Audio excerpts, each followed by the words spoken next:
નમસ્કાર. આજે હવે આપણે એક લાઈવ ડેમો સાથે આપણે પ્રેઝન્ટેશન જોઈએ છે. તેમાં આપણે સૌથી પહેલા જે પ્રેઝન્ટેશન જોવું છે તેમાં આપણે એક એક્ઝામ્પલ લઈએ છીએ. એ એક્ઝામ્પલમાં આપણે જોઈએ છે કે આપણે એક પહેલા કંપની બનાવીએ છીએ. તો કંપની બનાવવા માટે શરૂઆતમાં આપણે સ્ટાર્ટ કરીએ છીએ. સ્ટાર્ટ પ્રોગ્રામ ટેલી અને ટેલીની અંદર આપણે ટેલી 9 વર્ઝન ઇન્સ્ટોલ કર્યું હોય તો તે આપણે ઓપન કરીએ છીએ. આપણે સૌથી પહેલા કંપની બનાવી છે એટલે આપણે તે કંપની માટેનું તે ઓપન કરીએ છીએ ક્રિએટ કંપની. અહીંયા સપોઝ હું એક વિશાલ નામની કંપની બનાવી છે, વિશાલ કોર્પોરેશન. આપણે જે નામ લખવું છે મેલિંગ એડ્રેસ તે એડ્રેસ આપણે જે લખવું હોય તે VHK આર્ટ્સ કોલેજ, આસકમ રોડ, અમદાવાદ, ઇન્ડિયા છે, કારણ કે અલગ અલગ કન્ટ્રી ડિસ્પ્લે કરે છે તેમાંથી ઇન્ડિયા. આપણે સ્ટેટ માટે જી પ્રેસ કરીએ છીએ એટલે ગુજરાત આપણે સિલેક્ટ કરીએ છીએ. પિનકોડ નંબર આપણો જે છે તે લખીએ છીએ. ટેલિફોન, ઈમેલ, મોબાઈલ નંબર લખવો આપણે કમ્પલસરી છે એમ. અહીં અત્યારે આપણે ખાલી એકાઉન્ટ્સ ઓનલી કરવું છે એટલે એકાઉન્ટ્સ ઓનલી કરીએ છીએ. અને ફાઇનાન્શિયલ યર 1/4/2020, કારણ કે 1 એપ્રિલથી શરૂ થાય છે એટલે તે અને બુક્સ બિગિનિંગ ફ્રોમ 1/4/2020. પાસવર્ડ બને ત્યાં સુધી આપણે આપતા નથી એમ. પાસવર્ડ કારણ કે યાદ રહે અથવા તો આપણે ભૂલી જઈએ એવું બનતું હોય છે, તો બને ત્યાં સુધી પાસવર્ડ ના આપીએ તો વધારે સારું. અને પાસવર્ડ આપો તો દરેક કંપનીમાં કોમન આપીએ જેથી આપણે સરળતાથી યાદ રહી શકીએ છે એમ. તો આપણે એક આ કંપની ક્રિએટ કરી દીધી છે કે જે આપણે એક કંપનીમાં આપણે હવે જે એક્ઝામ્પલ કરવાનો છે તે એક્ઝામ્પલ મુજબ આપણને અહીંયા જે એક્ઝામ્પલ કીધું છે એક વિશાલ ટ્રેડર્સ નામની કંપની છે જેની એ મૂડી રોકે છે અને તેનો બિઝનેસ શરૂ કરે છે. તો એ એક્ઝામ્પલ માટે આપણે કયા કયા લેઝર્સ બનાવવા પડે છે એ પહેલા આપણે લેઝર્સ બનાવી દેવા પડતા હોય છે એમ. તો અહીંયા આપણે જોઈએ છે કે થોડાક કે એ એક્સરસાઇઝ માટે આપણે કેટલા લેઝર્સ બનાવવા પડે છે. તો પહેલા વિશાલ પોતાની મૂડી રોકે છે તો આપણે લેઝર્સ બનાવવું છે એમ. તો સૌથી પહેલા આપણે જઈએ છીએ એકાઉન્ટ ઇન્ફોમાં, એમાં લેઝર્સમાં અને ક્રિએટ છે. અહીંયા સિંગલ લેઝર અને મલ્ટિપલ લેઝર્સ બતાડે છે. આપણે સિંગલ લેઝરમાં જઈને ક્રિએટ કરીએ છીએ. અહીંયા છે વિશાલ ટ્રેડર્સ કે વિશાલ એકાઉન્ટ કરીને, અને તે કયા હેડ નીચે જાય છે પોતાની મૂડી રોકે છે એટલે કેપિટલ એકાઉન્ટ્સમાં. અહીંયા આપણે કોઈ એમાઉન્ટ એડ કરતા નથી કે બીજી કોઈ ઇન્ફોર્મેશન નથી લખતા, સિમ્પલ આપણે એન્ટર આપીએ છીએ. તો વિશાલ એકાઉન્ટ એક આપણું લેઝર્સ બની જાય છે. બીજું આપણે બેંક ઓફ બરોડામાં એકાઉન્ટ ખોલવાનું છે. તો બેંક ઓફ બરોડા એકાઉન્ટ છે તો simple bank of Baroda account, અને એ કયા હેડ નીચે જાય છે તો બેંક એકાઉન્ટ હેડ નીચે જાય છે તો બેંક એકાઉન્ટ્સ. આમાં કોઈ આપણે એમાઉન્ટ કે કશું નાખતા નથી એટલે આપણે તે ક્લોઝ કરીએ છીએ. પછી તે HDFC માંથી લોન લે છે તો HDFC લોન એકાઉન્ટ. એ લોન એકાઉન્ટ આપણે શેમાં જાય છે તો લોન લાયબિલિટીઝમાં, કારણ કે જવાબદારી છે એટલા માટે લોન લાયબિલિટીઝમાં આપણે ચૂકવવાની હોય છે એટલા માટે. ત્યાર પછી આપણે નવી વસ્તુ આપણને કીધી છે કે બિપિન સંઘવી પાસેથી કઈક વસ્તુ ખરીદે છે એમ. તો એ શેમાં જાય છે સન્ડ્રી ક્રેડિટર્સમાં જાય છે એમ. તો બિપિન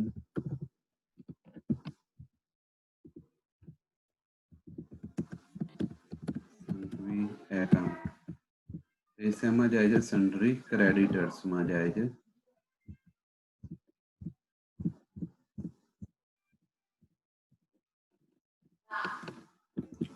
ત્યાર પછી આપણે આવે છે અમુક એક્સપેન્સીસ છે ડાયરેક્ટ હોય છે કેરિયર એકાઉન્ટ. કેરિયર એકાઉન્ટ જે જાય છે તે ડાયરેક્ટ એક્સપેન્સીસમાં. Direct expenses. ત્યાર પછી આપણને ફરીથી આવે છે મોડર્ન ફર્નિચરમાંથી કંઈક ખરીદે છે એમ. Modern furniture account. તો એ આપણે ડાયરેક્ટ જાય છે સન્ડ્રી ક્રેડિટર્સમાં. પછી અહીંયા છે વેજીસ આપણે બધાને આપીએ છીએ તો એ ડાયરેક્ટ એક્સપેન્સ થતો હોય છે, તો એ આપણે ડાયરેક્ટ એક્સપેન્સીસના ગ્રુપમાં બનાવીએ છીએ એમ. ત્યાર પછી ઇનડાયરેક્ટ એક્સપેન્સ છે, ગમે ત્યારે વધઘટ થતા હોય છે એમ. તો અહીંયા ઇનડાયરેક્ટ એક્સપેન્સીસના 3 એકાઉન્ટ બનાવવાના છે લેઝર્સ. તો અહીંયા આપણે મલ્ટિપલ લેઝર્સમાં જઈ શકીએ છીએ અને ક્રિએટ કરીએ છીએ. ક્રિએટની અંદર આવે છે મલ્ટિપલ લેઝર્સમાં આપણે મલ્ટિપલ લેઝર્સમાં ઇનડાયરેક્ટ એક્સપેન્સીસ કયા અંડરમાં જાય છે તે ઇનડાયરેક્ટ એક્સપેન્સીસ. હવે આપણે કયા કયા લેઝર્સના નામ બનાવવાના છે એમ. તો સ્ટેશનરી એકાઉન્ટ, ત્યાર પછી છે સેલરીઝ એકાઉન્ટ, ત્યાર પછી છે ડેપ્રિસિએશન એકાઉન્ટ. એ બધા એકાઉન્ટ્સને આપણે લેઝર બનાવીએ છીએ એમ. યસ, તો આપણે સિંગલ લેઝરની જગ્યાએ જો આપણને ખબર હોય કે એક જ ગ્રુપમાં આટલા નાખવાના છે હેડ, તો આપણે તે ડાયરેક્ટ અહીંયા બનાવી શકાય છે. માનો અહીંયા છે એમ કે સન્ડ્રી ડેપ્ટર્સમાં આપણે 4 એકાઉન્ટ ક્રિએટ કરવાના છે, તો અહીંયા મલ્ટિપલ લેઝર્સમાં જઈને આપણે ક્રિએટ કરી શકીએ છીએ કે સન્ડ્રી ડેપ્ટર્સ, જેને આપણે માલ વેચીએ છીએ. એક છે સુરેશ તલાટી એકાઉન્ટ, બીજું છે KP buildings accounts, KP building account. Third option આપણને આપેલો છે કે વિરેન્દ્ર પરીખ એકાઉન્ટ, વિરેન્દ્ર પરીખ એકાઉન્ટ. અને આપણને ગિરીશ ટ્રેડર્સ એકાઉન્ટ. તો આ સન્ડ્રી ડેપ્ટર્સમાં આપણને આવે છે, તો આપણે તે ડાયરેક્ટ બનાવી દીધા છે. તો આપણે ડાયરેક્ટ મલ્ટિપલ લેઝર્સમાં એ બનાવી શકીએ છીએ. હવે માનો આપણે ફર્નિચર એકાઉન્ટ છે, ફર્નિચર એકાઉન્ટ છે તે આપણી ફિક્સ એસેટ થાય છે, કારણ કે એ એક વખત લીધી પછી લાંબો સમય સુધી ચાલે છે એમ. એવી જ રીતે કોમ્પ્યુટર એકાઉન્ટ છે, તે પણ આપણને ફિક્સ એસેટ્સ છે, કારણ કે એ પણ આપણે લાંબો સમય સુધી ચાલે છે એમ. ત્યાર પછી છે ઇનડાયરેક્ટ મિસેલિનિયસ એક્સપેન્સ, મિસેલિનિયસ એક્સપેન્સ એ આપણને ઇનડાયરેક્ટ એક્સપેન્સીસમાં આવે છે, કારણ કે ક્યારે એવો મિસેલિનિયસ એક્સપેન્સ થઈ જતો હોય છે જે આપણને ખબર હોતી નથી, એટલે ઇનડાયરેક્ટ. પછી આપણે ઓફિસ ખરીદીએ છીએ, ઓફિસ પ્રીમાઇસીસ એકાઉન્ટ, ફિક્સ એસેટ્સ. અને જે સેલ્સ એકાઉન્ટ આપણે બનાવવું પડતું હોય છે, સેલ્સ એકાઉન્ટ એ જતું હોય છે સેલ્સ એકાઉન્ટમાં, અને એક પરચેઝ એકાઉન્ટ કરવું પડતું હોય છે, એ જાય છે આપણે પરચેઝ એકાઉન્ટમાં. તો આપણે આટલા લેઝર્સ તો જરૂરી છે, એ આપણે તેને બનાવી દીધા છે. હવે આગળ જરૂરિયાત મુજબ આપણે બનાવવા પડે તો ડાયરેક્ટ બીજા બનાવી શકીએ છીએ. હવે આપણે એન્ટ્રી જોઈએ છે તો તેમાં શું છે કે વિશાલ મૂડી તરીકે 1.5 લાખનો ચેક લાવ્યો, જે બેંક ઓફ બરોડાની શાખામાં જમા કરાયો. હવે આપણા ખાતામાં કે આપણને જે કંઈ પૈસા મળે છે તેની આપણે રિસિપ્ટ માંગતા હોઈએ છીએ એમ, બરાબર છે. તો આપણે તેની એન્ટ્રી રિસિપ્ટ બનાવીએ છીએ, એટલે રિસિપ્ટમાં બનાવવું પડે છે એમ. તો વાઉચર એન્ટ્રી કરવા માટે પહેલા આપણે એસ્કેપ આપીને બહાર નીકળીએ છીએ. ત્યાર પછી જઈએ છે ટ્રાન્ઝેક્શનમાં, અને તેમાં છે એકાઉન્ટ વાઉચરમાં. એકાઉન્ટ વાઉચરમાં આપણને રાઈટ સાઈડ આપણને બધા ઓપ્શન આપી દીધેલા છે, F1 F2 F3 F4 F5 F6 F7 F8. તો આપણે F6 રિસિપ્ટનું છે, જેવું F6 કરીએ છીએ એટલે આપણે રિસિપ્ટ નામનું ઓપ્શન આવે છે એમ. રિસિપ્ટ નામનું ઓપ્શન આવે છે, અને તેની મદદથી આપણે વાઉચરની એન્ટ્રી કરી શકીએ છીએ. અહીંયા રિસિપ્ટનો વાઉચર નંબર 1 આપોઆપ આવી જશે એમ, એટલે આપણે વાઉચરના નંબરો આપવાની કઈ જરૂર પડતી નથી એમ. અહીંયા આપણને વિશાલ કરે એકાઉન્ટ્સ છે જે પૈસા રોકે છે એમ. તો અહીંયા કયા ખાતામાં જમા થાય છે, તો બેંક ઓફ બરોડાના એકાઉન્ટમાં જમા થાય છે, તો એકાઉન્ટ બેંક ઓફ બરોડા આવી જાય છે. અને કોના તરફથી છે, તો વિશાલ એકાઉન્ટ. તો અહીંયા આપણે જેવું લખવા જઈએ છે પાર્ટીનું નામ, જમણી બાજુ લિસ્ટ આવી જશે કયા કયા લેઝર્સ છે. એ લેઝર્સ મુજબ આપણે જે બનાવવા હોય એ આપણે અહીંયાથી સિલેક્ટ કરી શકાય છે. એટલે અહીંયા વિશાલ એકાઉન્ટ, અહીંયા આપણે એમાઉન્ટ લખી કાઢીએ છીએ કે 1.5 લાખ રૂપિયા. 1.5 લાખ રૂપિયા આપણે અહીંયા લખીએ છીએ, તો 1.5 લાખ લખીને આપણે એન્ટર આપીએ છીએ. નેરેશનમાં આપણે જે ડિટેલ લખવી હોય એ લખી શકીએ છીએ કે ચેક નંબર આપણે આ છે કે BDN 251056, તો ચેક નંબર છે, તેના માટે આ લીધા છે એ આપણે લખવું હોય તો નેરેશનમાં આપણે બધી ડિટેલ આપણે અહીંયા લખી શકીએ છીએ. એટલે નેરેશનનું પ્રિન્ટ આઉટમાં આવતું નથી, એ ફક્ત આપણી જાણ માટે હોય છે. અહીંયા હું એન્ટર આપું છું એમ, તો આ વાઉચર આપણે ઓલરેડી બની જાય છે એમ. હવે આપણને બીજું ટ્રાન્ઝેક્શન શું કીધું છે અહીંયા આપણને કે ભાઈ ઓફિસ ખરીદવા માટે HDFC માંથી આ લોન લીધી છે, જે 2 લાખનો ચેક બેંક ઓફ બરોડામાં ભર્યો છે. એટલે અહીંયા આપણે પૈસા આયા છે એક તો પહેલા, એટલે ઓલરેડી આની એન્ટ્રી પણ શેમાં કરવી પડશે? રિસિપ્ટમાં જ કરવી પડશે. તો એના માટે અગેન આપણે F6 કરવું પડશે. તો F6 માં અહીંયા રિસિપ્ટ લખાઈને આવે છે અને ઓટોમેટિક બીજું વાઉચર છે એટલે નંબર 2 લખાઈને આવે છે. અહીંયા પણ એકાઉન્ટ કયા એકાઉન્ટમાં જમા થાય છે? તો બેંક ઓફ બરોડામાં એકાઉન્ટમાં જમા થાય છે. અને આપણે શું છે HDFC માંથી લોન લીધી છે એટલે અહીંયા વાઉચરનું નામ અહીંયા લખાય છે HDFC લોન એકાઉન્ટ. કેટલા રૂપિયા છે? તો 2 લાખ રૂપિયા છે. તો અહીંયા 2 લાખ રૂપિયા આપણે લખીને એન્ટ્રી, અને અહીંયા નેરેશનમાં આપણે જે લખવું હોય તે HDFC લોન એકાઉન્ટ કે વોટ એવર એ ડિટેલ આપણે અહીંયા લખી શકીએ છીએ. તો આ બીજી એન્ટ્રી આપણે તૈયાર થઈ જાય છે એમ. ત્યાર પછી આપણે શું છે ત્રીજી એન્ટ્રીમાં એવું પૂછ્યું છે કે બિપિન સંઘવી પાસેથી 50,000 નો માલ લીધો છે, ખરીદ્યો, અને ગાડી ભાડાના 1200 ચૂકવ્યા છે. એટલે અહીંયા બે ટ્રાન્ઝેક્શન છે. એક 50,000 નો માલ ખરીદ્યો છે એટલે કે આપણે પરચેસ કર્યો છે, અને બીજું આપણે ગાડી ભાડાના ચૂકવ્યા છે. એટલે આપણે પહેલા શું કરીએ છીએ? માલ જે ખરીદ્યો છે તેની એન્ટ્રી કરીએ છીએ, એટલે પરચેસ એકાઉન્ટ કરીએ છીએ આપણે. તો તેના માટે અહીંયા આપણે F9 ફંક્શન થી આપણે જોઈએ છે પરચેસ લખેલું છે. તો અહીંયા પરચેસ આવે છે એટલે ઓટોમેટિક નંબર 1 લખાઈને વાઉચર આવી જાય છે. પેલા રિસિપ્ટમાં વાઉચર હતા, અહીંયા આપણે પરચેસમાં વાઉચર હોય છે. તો એ પરચેસના વાઉચર લખાઈને આવી જાય છે 1 2 3 એમ. અહીંયા આપણે બિપિન સંઘવી જોડેથી ખરીદ્યું છે એટલે આપણે અહીંયા બી પ્રેસ કરીએ છીએ એટલે બી થી શરૂ થતા લેઝર્સ હાઇલાઇટ થશે, અને તેમાં આપણે એમાઉન્ટ લખીએ છીએ 50,000 રૂપિયા. 50,000 રૂપિયા આપણે એન્ટ્રી કરીએ છીએ, અને આપણે ક્યાં જમા કરાયા છે? તે પરચેસ એકાઉન્ટ છે એટલે અહીંયા આપણે ટી પ્રેસ કરીએ છીએ, પરચેસ એકાઉન્ટમાં તે જમા થાય છે. ડિટેલમાં લખવું હોય તો લખાય કે આપણે આ ગુડ્સ ખરીદ્યા છે તેની ડિટેલ્સ છે એમ, એન્ટર.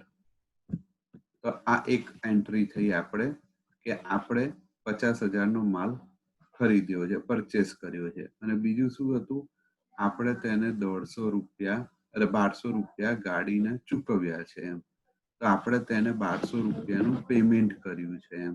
એટલે આપણે શેમાં જવાનું થશે? F5 પેમેન્ટમાં. તો પેમેન્ટમાં નંબર 1 વાઉચર આવે છે એમ. પેમેન્ટમાં શું છે? કેશ છે, કારણ કે આપણે તેને રોકડા ચૂકવ્યા લખ્યા છે એમ. અને એ શેના છે એમ? તો આપણે તેને વ્હીકલના આપીએ છીએ એટલે આપણે તે વ્હીકલના આપણે અહીંયા લખીએ છીએ એમ. એટલે વ્હીકલના આપણે એ લખીએ છીએ, તો એ વ્હીકલના આપણે 1200 રૂપિયા લખીએ છીએ એમ. ડિટેલમાં લખવું હોય તો લખાય કે ભાઈ આ બિપિન સંઘવી પાસેથી આપણે જે માલ ખરીદ્યો હતો તેનું આપણે વ્હીકલનું રેન્ટ આપ્યું છે કે વોટ એવર, એ ડિટેલ લખવી હોય તો અહીંયા લખી શકાય છે એમ.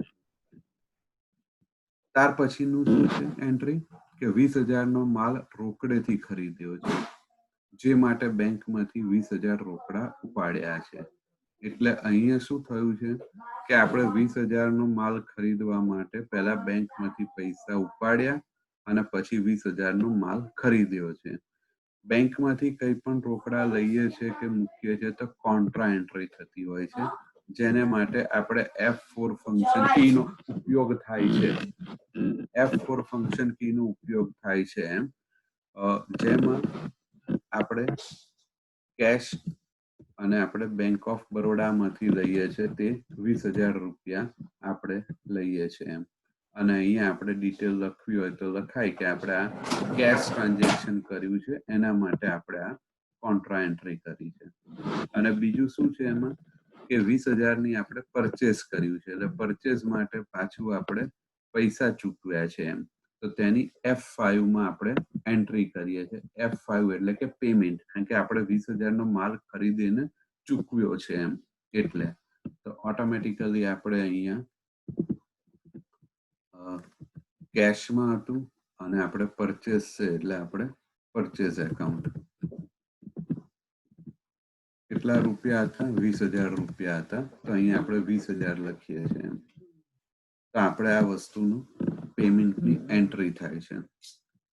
ત્યાર પછી આપણને શું કીધું છે? મોડર્ન ફર્નિચર માર્ટમાંથી રૂપિયા 10,000 ખુરશી ટેબલના ઉધાર ખરીદ્યા આપણે એટલે આપણે અહીંયા શું થયું? એક મોડર્ન ફર્નિચર માર્ટ જેનું આપણે ઓલરેડી લેઝર્સ બનાવી ચૂક્યા છે અને તેની જોડેથી આપણે ઉધાર પરચેસ કર્યું છે એટલે આપણે તેની જનરલ વાઉચરમાં એન્ટ્રી કરવી પડે છે જેને માટે અહીંયા આપણને F7 આપ્યું છે.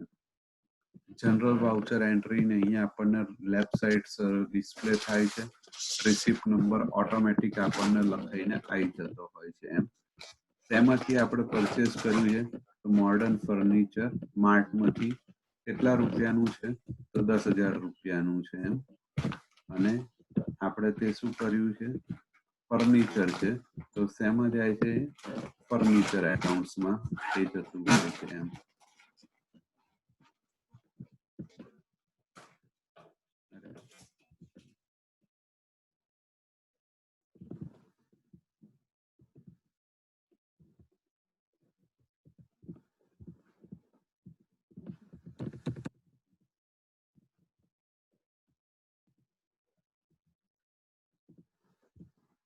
અહીંયા ડિટેલ લખવી હોય તો લખી શકીએ છીએ કે ચેરમાંથી આપણે ચેર ખરીદવા આ વસ્તુ કરી છે એટલા માટે પછી શું છે? એન્ટ્રી માટે પૂછે છે કે 50,000 નો માલ સુરેશ તલાટીને ઉધાર વેચ્યો છે આપણે એટલે હવે આપણે શું થયું? સેલ્સની એન્ટ્રી થઈ છે. આપણે માલ ઉધાર વેચ્યો છે એટલે આપણે સેલ્સની એન્ટ્રીમાં જવા શું કરવાનું આવશે? તો અહીંયા આપણને આપ્યું છે F8 ફંક્શન કી. F8 માં સેલ્સની એન્ટ્રી છે. પાર્ટીનું નેમ આપણને ખબર છે સુરેશ તલાટી. સુરેશ તલાટીની આપણે ડિટેલ ફીડ કરી દઈએ છીએ અને સેલ્સનું છે એટલે સેલ્સમાં આપણે જતા રહીએ છીએ સેલ્સ એકાઉન્ટ કેટલાનું છે? 50,000 રૂપિયા. ડિટેલ લખવી હોય એ આપણે અહીંયા ડિટેલ નેરેશનમાં લખી શકીએ છીએ. ત્યાર પછી શું છે? 12,000 રૂપિયાનું રોકડ વેચાણ કર્યું છે. આ રોકડ વેચાણ કર્યું છે એટલે તરત આપણી જોડે પૈસા આવે છે એટલે તેની આપણે રિસિપ્ટ બનાવવી પડે છે તો આપણે F6 માં એન્ટ્રી કરવી પડે છે. શેમાં છે?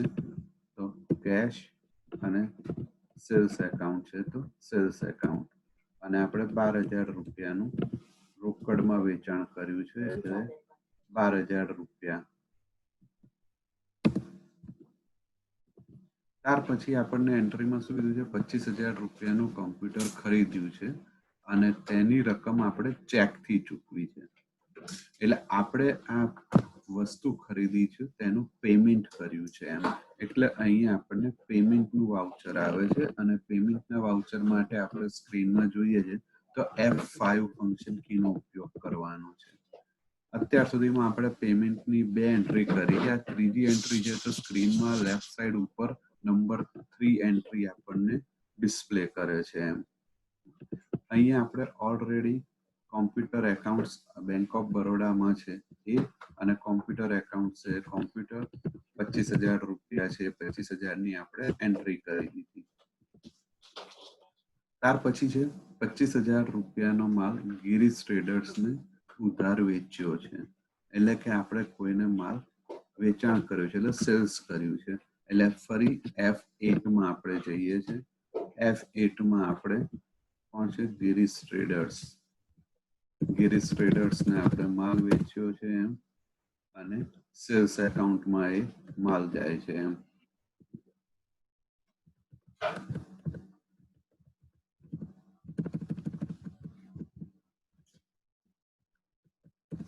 કેટલા રૂપિયાનો છે? 25,000 રૂપિયા. એટલે આપણે અહીંયા 25,000 રૂપિયા એન્ટ્રી. નેરેશનમાં ડિટેલ લખ્યું હોય આપણે લખી શકીએ છીએ. બહુ સરળ આપણને ખ્યાલ આવે છે કે એક્ઝેક્ટ આની એન્ટ્રી આપણે અહીંયા કરેલી છે તે માટે. પરચુરણ ખર્ચ માટે બેંકમાંથી 5,000 ચૂકવ્યા. હવે આ જે છે તે શું છે? રકમ પરચુરણ ખર્ચમાંથી કરી છે, જેના માટે આપણે અલગથી રકમ ફાળવેલી હોય છે એમ. તો તે શેમાં જતી હોય છે? મિસેલેનિયસ એક્સપેન્સીસમાં.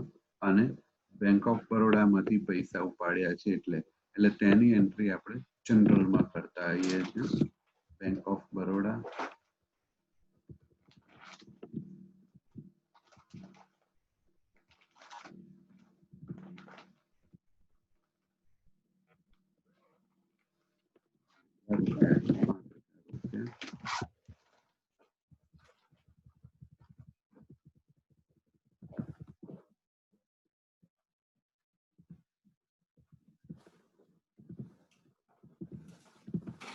પેમેન્ટ આપ્યું છે આપણે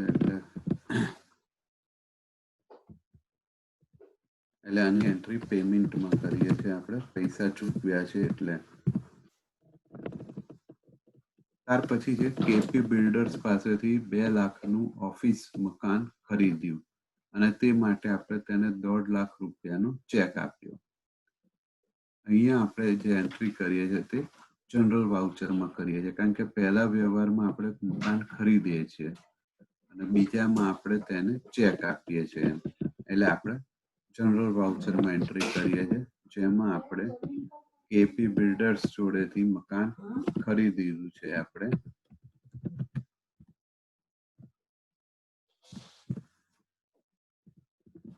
અને ઓફિસ પ્રીમાઇસીસનું આપણે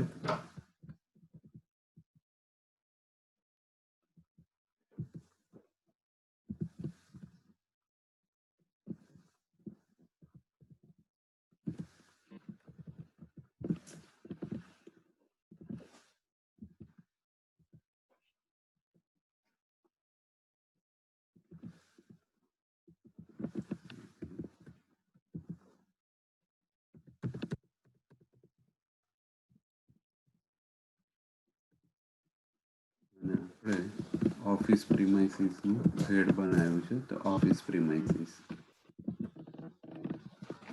હવે આપણે શું છે? પેમેન્ટ કરીએ છીએ 1.5 લાખ રૂપિયાનું એમ. તો તેને માટે પેમેન્ટમાં આપણે જવાનું થશે F5. કયું છે? બેંક ઓફ બરોડા અને કેપી બિલ્ડર્સ. આપણે 1.5 લાખ રૂપિયા આપીએ છીએ. એ 1.5 લાખ રૂપિયાની આપણે અહીંયા એન્ટ્રી કરીએ છીએ. ત્યાર પછી આપણને શું છે કે મજૂરીના રૂપિયા 1200 ચૂકવ્યા અને સ્ટેશનરીના 800 ચૂકવ્યા. અહીંયા આપણે 2 એન્ટ્રી કરીએ છીએ. એક તો મજૂરીના ચૂકવ્યા છે અને બીજું સ્ટેશનરીના છે. અહીંયા આપણે અલગ અલગ એન્ટ્રી ના કરવી હોય અને ડાયરેક્ટ એક એન્ટ્રી કરવી હોય પેમેન્ટમાં તો પણ થઈ શકે, કારણ કે આપણે જે ચૂકવીએ છીએ તે કેશ ચૂકવીએ છીએ. એટલે કેશ પહેલા શું છે? આપણે મજૂરીના છે એટલે વેજીસ એકાઉન્ટના કેટલા છે? એ 1200 છે. અને અહીંયા આપણે સ્ટેશનરીનું પણ જોડે લેવું હોય તો લઈ શકીએ 800 રૂપિયા. અલગ અલગ કરવું હોય તો પણ વાંધો નથી, ભેગું લઈએ તો પણ થઈ શકે છે. ત્યાર પછી છે પગાર રોકડમાં ચૂકવ્યો 3,500 રૂપિયા. આપણે કોઈકને રોકડમાં પગાર ચૂકવ્યો છે એટલે કે પૈસા આપ્યા છે એટલે પેમેન્ટ આપણે કરીએ છીએ. એ કેશથી કર્યો છે એટલે કેશ. અને સેલરી, કોઈને પૈસા આપ્યા છે, સેલરીને પગાર ચૂકવ્યા છે તેના, તે 3500 રૂપિયા. અને બિપિન સંઘવીને ખરીદી પેટે 22,000નો આપણે ચેક આપ્યો છે એમ. એટલે કે આપણે કોઈની જોડેથી ખરીદ્યું છે, પેમેન્ટ આપ્યું છે એમ. તો એ પેમેન્ટમાં બિપિન સંઘવીને આપણે છે બેંક ઓફ બરોડામાં સંઘવી અને 22,000 રૂપિયા.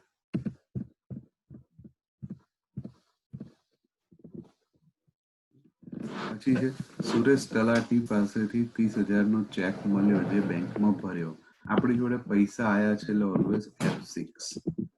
શું છે સુરેશ તલાટી જોડેથી પૈસા આયા અને બેંક ઓફ બરોડામાં ભર્યા. એટલે પહેલા બેંક ઓફ બરોડા અને પછી સુરેશ તલાટી અને કેટલા રૂપિયા છે તો 30,000 રૂપિયા છે.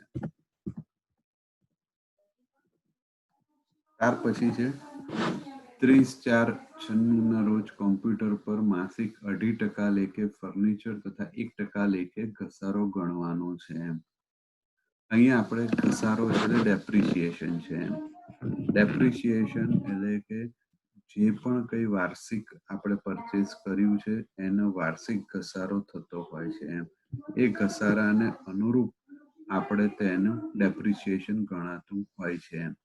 એટલે કોમ્પ્યુટર આપણે 25,000 નું છે તો તેનું 1% લેખે 625 રૂપિયા થાય છે અને ફર્નિચર આપણે 10,000 નું ખરીદ્યું છે તો તેને 100 રૂપિયા થાય છે. એટલે અહીંયા આપણે ડેપ્રિસિએશન નું છે તો અહીંયા આપણે જનરલ વાઉચરમાં એન્ટ્રી કરવી પડે છે એટલે કે F7. અહીંયા આપણે ડેપ્રિસિએશન નું એકાઉન્ટ છે તો એ ડેપ્રિસિએશન કેટલા રૂપિયા થાય છે બેનું ટોટલ ગણીએ તો 725 રૂપિયા થતા હોય છે એમ.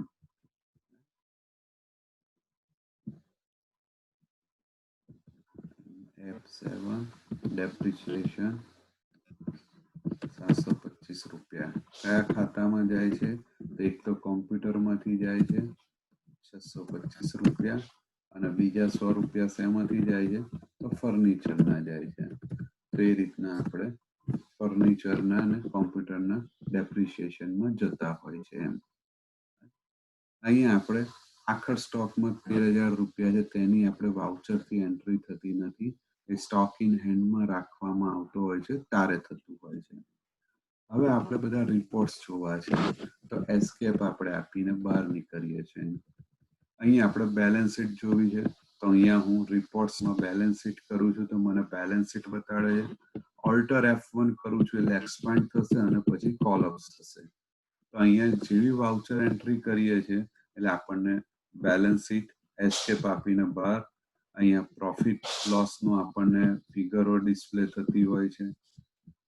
આપણે એનાલિસિસ કરવું હોય તો એનાલિસિસ થઈને આપણને ડિસ્પ્લે થાય છે. બીજું અહીંયા છે ડિસ્પ્લેમાં જઈએ છે તો અહીંયા આપણને બધા રજિસ્ટર જોવા મળે છે.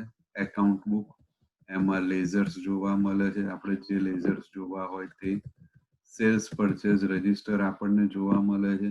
અહીંયા એન્ટ્રી કરીએ છીએ તો ખબર પડે છે કે આ વિપિન સંઘવીની આ એન્ટ્રી છે. ત્યાં એન્ટર આપીએ છીએ તો તેની અંદર આપણાથી જઈ શકાય છે એમ.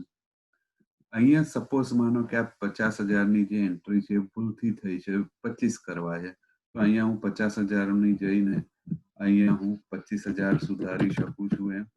ઓટોમેટિક ફિગરમાં ચેન્જ થઈ જાય છે એમ. માનો કે આ ભૂલથી એન્ટ્રી થઈ ગઈ છે એમ તો હું ઓલ્ટર ડી કરું છું તો તે એન્ટ્રી ડિલીટ થઈ જશે. એટલે વાઉચરની એન્ટ્રી આપણે ડિલીટ કરવી હોય તો આપણે આવી રીતે બનાવેલા વાઉચરની એન્ટ્રી આપણે રિમૂવ કરી શકીએ છીએ. તો આપણે ડિસ્પ્લેમાં જઈને ડે બુકમાં જઈને આપણે આ વસ્તુ જોઈ શકાય છે એમ. કે આ cash in hand bank account આ બધી સમરી આપણે અહીંયાથી જોવી હોય તો આપણે ઇઝીલી અહીંયાથી જોઈ શકીએ છીએ એમ. ના જોઈએ તો ઓલ્ટર ડી કરીશું તો તે અહીંયાથી ડિલીટ થશે અને બહાર નીકળવા માટે એક્ઝિટ કરીને આપણે ઇઝીલી બહાર નીકળી શકીએ છીએ. એટલે ટેલીમાં એકાઉન્ટ લખવું અઘરું નથી. ફક્ત બે વસ્તુનું ખાસ ધ્યાન રાખવું જરૂરી છે. એક તો પ્રોપર આપણે લેઝર ક્રિએટ થવા જોઈએ, સાચા ગ્રુપમાં મુકાવા જોઈએ એટલે અને બીજી વાઉચર એન્ટ્રી સરસ રીતના થતી હોય પ્રોપર તો બીજું કશું કરવાનો આપણને વાંધો આવતો નથી. આપણે ઇઝીલી તે વસ્તુ આપણે કરી શકીએ છીએ એમ. એટલે આ સેશનનો લાઈવ ડેમો હતો. આવતા સેશનમાં આપણે ઇન્વેન્ટરી વાળું ઓપ્શન્સ જોઈશું એમ અને ત્યાર પછીના સેશનમાં આપણે ટેલી ERP ના નવા ફીચર્સ છે તે જોઈશું એમ. ત્યાર પછી આપણે આખું આ ટેલીનું સેશન પૂર્ણ થયેલું હશે એમ. પણ લાઈક અને સબસ્ક્રાઇબ કરવાનું ભૂલતા નહીં. Thank you.